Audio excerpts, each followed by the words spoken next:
nhớ sông ít sông nhiệt gì cứ tin ninh cha sợ đời quân ninh nhau bây giờ bao sông hải tiề cho mộng nhỏ là lùn chưa sinh sắp lời cho mộng kia bé mù khỏi trời bé sáng mù mù cho khỏi trời bé sáng mù mù trí tụi này bé sáng trí mù lú tụi này bé sáng lú. Kính thưa quý vị, có thể nói hai nhân vật chính của chúng ta đang bắt đầu bước những bước đi đầu tiên trên con đường của hạnh phúc do chính họ vun vén và xây đắp để ngày hôm nay họ tự hào được sánh bước bên nhau. Kính thưa quý vị, trên sân khấu của chúng tôi ngay lúc này đây đang là sự xuất hiện dạng người của hai nhân vật chính. Tuy nhiên, chúng tôi nghĩ rằng niềm vui, niềm hạnh phúc của họ ngay lúc này đây vẫn chưa thật sự được trọn vẹn. Vì sao vậy? Vì họ đang thiếu đi hình ảnh những người làm cha, làm mẹ cũng như đại diện của bên gia đình. Nhớ sông ít sông nhiệt gì cứ tên anh cha sợ đờiวันนี้nhớ hổ lũ tiên tên đò mua nỉa mua chỉ thêm mua tây tú tên xài nỉa mua tên tú ta hỗ chế cẩu lý chuôn lì cẩu nú nỉa mua tên xài ta hỗ chế cẩu nú chuôn lì nỉa chỉ thiên dù ta tây tú tên xài lo tranh tụ tên nành hấu lúc ăn tu khứ nò nỉa chỉ tranh khứ nia kia nia lì nia trầu thiên linh trẻ ta khó nọ hầu hầu lo tụ tây tú tên xài lo lo vì liên tới tóm tên nó cụ thó hù bế tù 9 giờ sùng an ly thế bế tù niệm giờ chẳng thì bao do bế lý câu nhá nhiệt gì dù chó lọ trao sầu xả thiên nó cho bế ít sùng liệt gì cứ tin ninh cha sở đời tao bỏ thế tao bó thó trời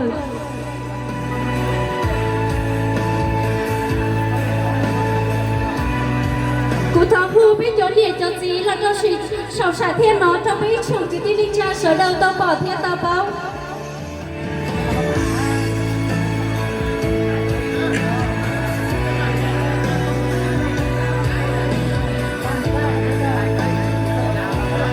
Nó cụ thấu hư bế tù 9 giờ sùng an ly thiết bế tù niệm giờ trắng thì bao do bé linh câu nha niệm chỉ dù cụ thấu hư nơi cháu quân niệm quân chỉ là trâu tỷ xả thiên nó trong bế chồng niệm chỉ cứ tên ninh cha sở đời tao bỏ thiết tao báo.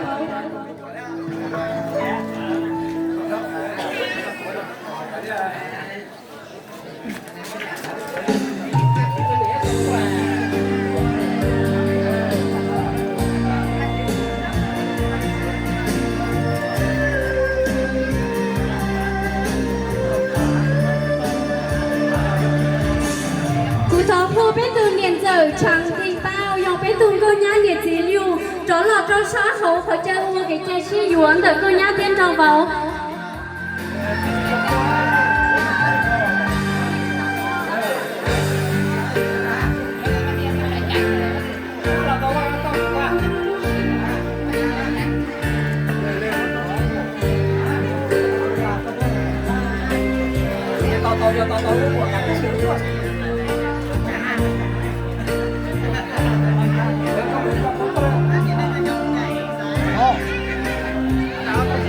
lúc này đây đang là sự xuất hiện đông đủ của gia đình cùng cô dâu và chú rể xin được ra mắt và cúi chào tới toàn thể quý vị.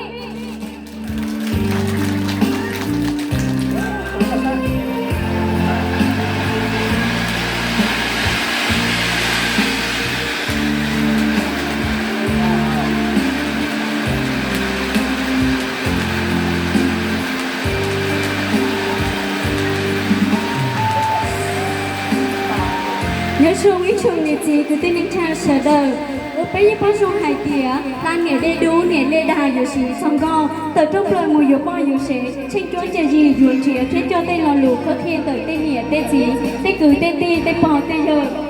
Kính thưa quý vị, ngay sau đây xin mời cô dâu và chú rể hãy tiến về thắp bánh cưới để cùng nhau chia ngọt sẻ bùi.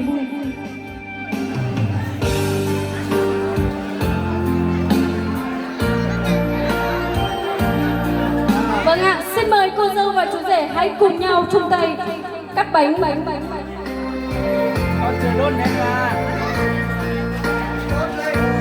Đầu tiên xin mời chú rể hãy thắp lên ngọn lửa tình yêu của mình, đặc biệt là trong ngày trọng đại của mình ạ.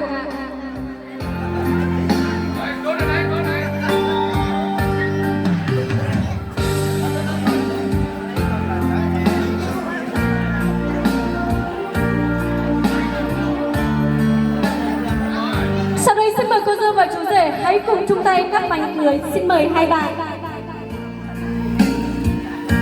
Xin mời cô dâu và cô dâu, chú rể hãy cùng cắt bánh cưới.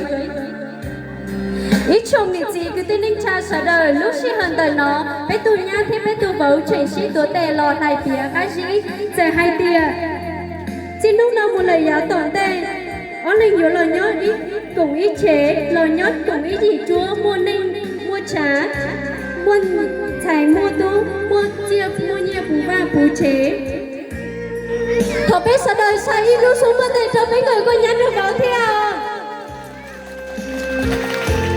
nhớ dùng sở đời ổn định nhóm bây giờ bao dung hải tiền cho cái xí lũ dùng ly tù mi đen đều mù đàn nhẹ nhẹ chứ đây lắc thật mạnh trai sân banh lên ạ xin quý vị hãy xem một tràng pháo tay thật lớn để tiếp sức cho chú rể được không ạ rất tuyệt vời xin mời chú rể hãy vàng ngược kim đồng hồ ạ rất tuyệt vời xin mời cô dâu và chú rể hãy chung tay giúp trai sân banh lên thắp ly tình yêu của mình. Nhớ chung sở đơn tự nên không mua bỏ nó biết tôi nhá thì biết tôi vấu chạy xí tố tệ lò lóc chờ trong sầu cho khó thành xí lú giờ hai tia chờ yết chờ cái chờ đời lò thó cổ lời xí ón anh xí lú ón anh chẳng tuân trì một lời giá tổn đây lóc hồ đến bù lò chờ cho son lúc xí dùa nó thía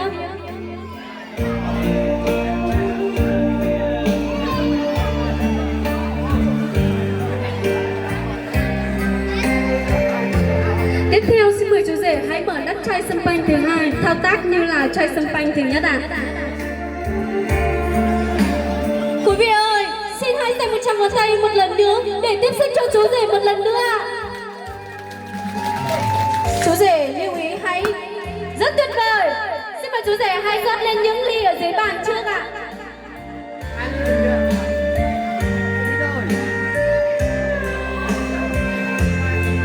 Và sau đây 2 ly còn lại nữa chú rể ơi.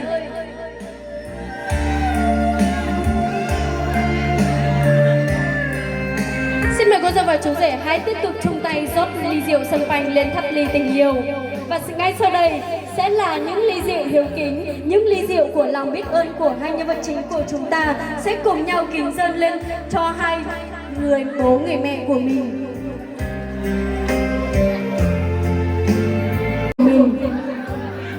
Hai ly nhỏ của họ cô dâu ơi. Cô dâu kính dâng ly rượu hồng cho mẹ và chú rể dâng ly rượu hồng cho bố của mình. Chắc chắn rồi, 2 ly còn lại là 2 ly của hai bạn. Xin mời hai bạn hãy cầm lấy nó và quay lại vị trí danh dự trên sân khấu. Cùng quay mặt vào nhau và uống ly rượu giao môi kết nghĩa vợ chồng từ đây. Quý vị đã sẵn sàng đến từ 1 đến 3 cùng MC chưa? Quý vị đã sẵn sàng chưa? 1, 2, 3, xin mời, xin chúc mừng hạnh phúc.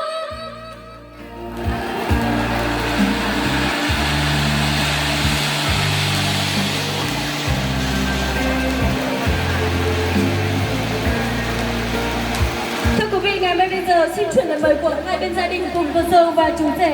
Xin mời quý vị hãy cùng nhau rót ly thật đầy cùng chúng tôi mang tới thật nhiều những lời chúc phúc cho cô dâu và chú rể bằng những lời chúc mừng hạnh phúc thật đồng thanh thật lớn từ phía quý vị. Và sau đây MC xin được hướng dẫn như sau. Khi MC hô quý vị ơi, quý vị đáp ơi, 2, 3 quý vị đáp rồ, 2, 3 quý vị đáp rồ, 2, 3 chúc mừng hạnh phúc. Quý vị đã sẵn sàng chưa?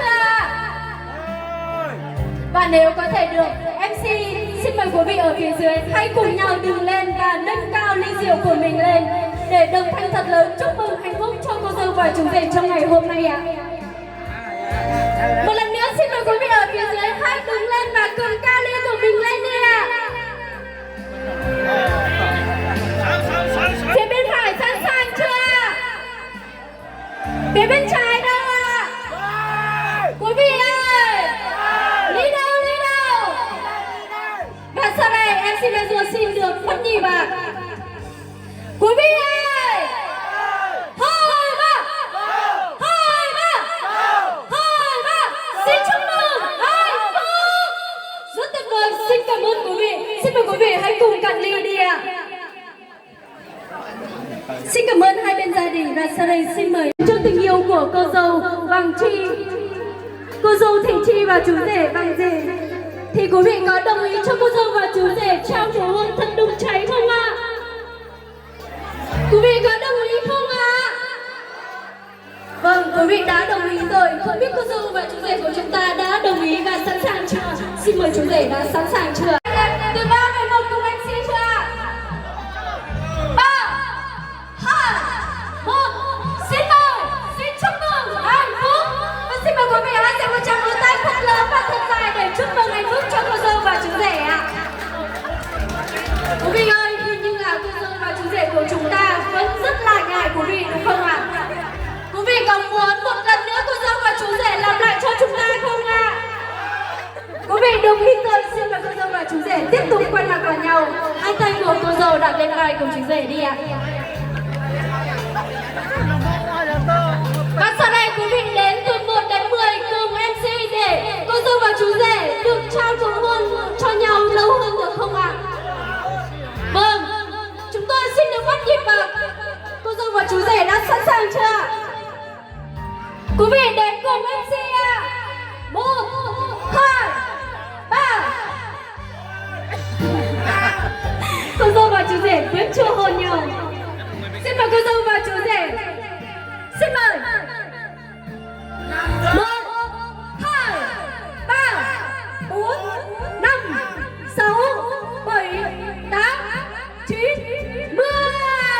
Rất tuyệt vời. Xin quý vị hãy dành một tràng vỗ tay thật lớn để chúc mừng cho cô dâu và chú rể ạ.